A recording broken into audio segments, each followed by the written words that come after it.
Wabarakatuh. Subahul khair ayuhat tolabah. Kaifa asbahtum? Ismahuli an uqaddima lakum nafsi. Ismi Zainul Ahsanuddin. Anna mudaris lidarsi tarikhi Indonesia fil fasil asir madrasah mihniyah Daril Amanah. Hayya nabda darsana fi hada sobah bi qiraatil basmalah. Bismillahirrahmanirrahim. Thayyib. Tashilan li wa tafhimalakum sa'atakallamu bilughatil Indonesia. Seindah-indahnya masa adalah masa menuntut ilmu. Saya ucapkan selamat, bersyukurlah kalian karena kalian termasuk orang-orang yang beruntung akan merasakan masa-masa tersebut di Pondok Pesantren Darul Amanah. Pada kesempatan kali ini saya akan memperkenalkan kompetensi dasar yang akan kita pelajari selama 1 semester untuk mata pelajaran Sejarah Indonesia kelas 10. Selama 1 semester ada 6 kompetensi dasar, di antaranya KD 3.1 konsep dasar sejarah, KD 3.2 kehidupan manusia dan masyarakat praaksara, KD 3.3 masuknya agama Hindu dan Buddha di Indonesia, KD 3.4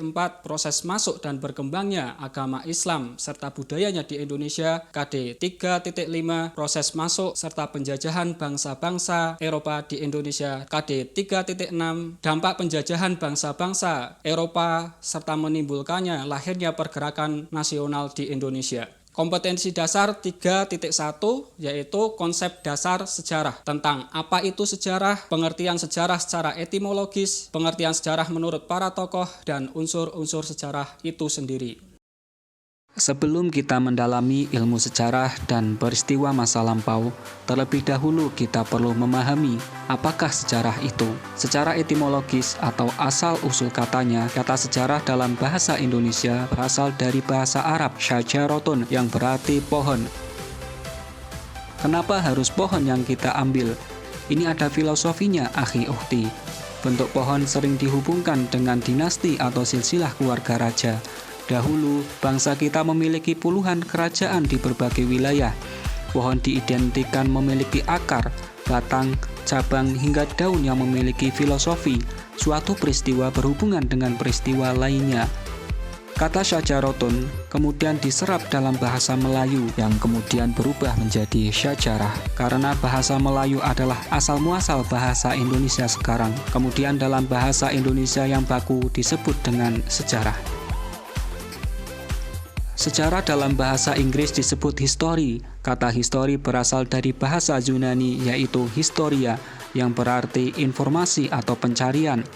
Dalam bahasa Belanda, sejarah disebut geschiedenis yang artinya sesuatu yang telah terjadi. Adapun pengertian sejarah menurut beberapa ahli, menurut sejarawan asal Tunisia yaitu Ibnu Khaldun, ia mendefinisikan sejarah sebagai catatan tentang masyarakat umum manusia atau peradaban manusia yang terjadi pada watak atau sifat masyarakat tersebut.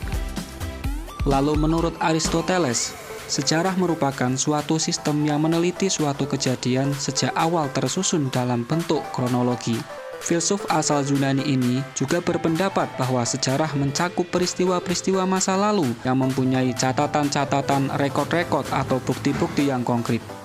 Kemudian menurut Muhammad Ali berpendapat bahwa sejarah merupakan keseluruhan perubahan dan kejadian-kejadian yang benar-benar telah terjadi.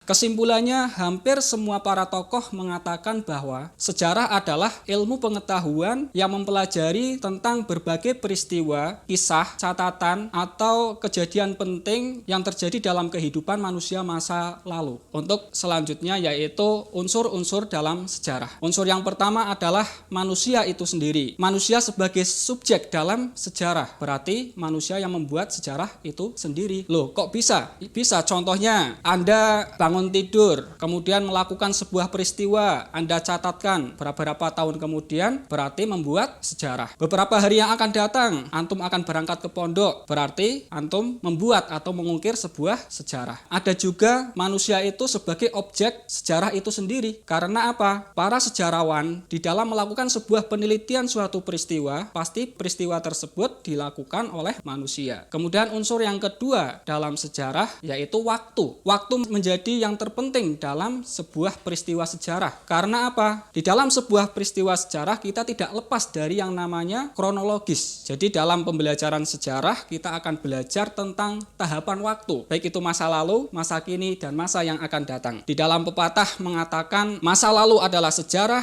masa kini adalah cerita bagi kita, dan masa depan adalah misteri bagi kita. Kemudian unsur yang ketiga yaitu ruang. Di dalam sejarah tidak lepas dari sebuah pertanyaan, where, aina, di mana peristiwa atau suatu kejadian itu terjadi. Jadi sebuah sejarah dilakukan oleh manusia yang terjadi pada waktu tertentu atau pembabakan waktu dan ada ruang di dalamnya. Kemudian kita lanjut unsur yang keempat. Unsur yang keempat dalam sejarah yaitu kontinuitas atau berkelanjutan. Setiap peristiwa sejarah pasti memiliki kelanjutannya. Adanya asap, sebelumnya pasti ada api.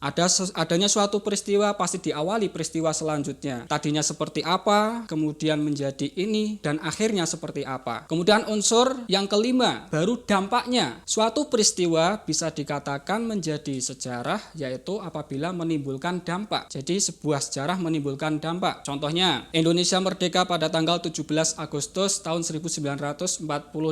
Kemudian dampaknya adalah apa? Bicara tentang proklamasi saja kita sudah membahas unsur-unsur dalam sejarah. Yang pertama, unsur manusianya. Siapa tokoh yang berperan dalam peristiwa proklamasi? Ada Soekarno, Hatta, kemudian Soekarni, Ahmad Subarjo yang menjahit bendera, Ibu Fatmawati, dan lain sebagainya. Kemudian unsur yang kedua yaitu waktu. Kapan terjadinya proklamasi? Yaitu pada tanggal 17 Agustus tahun 1945. Kemudian unsur yang ketiga yaitu ruang. Di mana proklamasi terjadi? Yaitu di rumahnya Soekarno di Jalan Pegangsaan Timur nomor 56 Jakarta. Kemudian unsur yang keempat, kontinuitas, berkelanjutan. Kemudian beritanya didengar oleh Sultan Syahrir, kemudian peristiwa penculikan Soekarno di Rengas Dengklok, kemudian menuju Jakarta di rumahnya Laksamana Maeda, menulis teks proklamasi, kemudian diketik oleh Sayuti Melik. Keesokan harinya terbentuklah naskah proklamasi, dibacakan oleh Soekarno. Kemudian yang kelima, dampaknya apa? Dampaknya Indonesia menjadi negara yang merdeka, terbebas dari penjajahan. Kita sudah belajar tentang konsep dasar sejarah. Nanti pertemuan selanjutnya kita akan belajar tentang materi-materi selanjutnya. Kita akan masuk ke dalamnya agar kalian lebih suka. Karena apa? Belajar yang menyenangkan adalah belajar dengan cara apa? Dimulai dari hati. Karena apa? Bersama Zainul, sejarah makin mantul. Salam jas merah, nakhtatim fi qiraatil hamdalah. Alhamdulillahirabbil alamin. Rubama naktafi bihada darsi wa arju minkum an tata'alamu jayidan fi buyutikum ma'anaja fi ta'aluminkum naltaki fil munasabatil ukhra. Wassalamualaikum warahmatullahi wabarakatuh.